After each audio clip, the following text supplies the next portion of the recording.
தமிழ் திரையுலகம் நல்ல படங்களையும் கொடுத்துருக்காங்க, மோசமான படங்களையும் கொடுத்துருக்காங்க, தெரியாத விஷயத்த தெரியும் வச்சிருக்காங்க. அந்த காலத்துல சோழ மன்னர்கள் போருக்கு போக்குள்ள யானைப்படை, குதிரைப்படை, காலாட்படை, அது போல அலங்கு அப்படிங்கிற ஒரு நாய் இனம், இந்த படையை அவங்க அந்த காலத்துல மெயின்டைன் பண்ணியிருக்காங்க. இந்த அலங்கு அப்படிங்கிறது நம்ம நார்மல் தெரு நாய் மாதிரி தாங்க இருக்கும். ஆனா பாத்தீங்கன்னா ரொம்ப புத்தி கூர்மையாவும் இருக்கும், செம்ம ஸ்ட்ராங்காவும் இருக்கும்.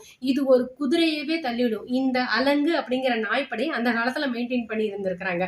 இப்ப வர டிசம்பர் 27 உலகம் எங்கும் அலங்கு அப்படிங்கிற ஒரு பேர்ல நம்மளுடைய டைரக்டர் SP சக்திவேல் அவர்கள் இயக்கி இருக்கிறாங்க. புதுச்சேரியை சேர்ந்த டாக்டர் குணாநிதி அவர்கள் இதுல நடிச்சிருக்கிறாரு. சோ நீங்க எல்லாருமே குடும்பத்தோட குழந்தைங்களோட தியேட்டர்ல போய் இந்த படத்தை பாருங்க. ரொம்ப சவுண்ட் எஃபெக்டிவா இருக்குங்க. அதே போல இந்த அலங்கு அப்படிங்கிறது இந்த நாய் இனம்ங்க. இது படம் இல்ல, ஒரு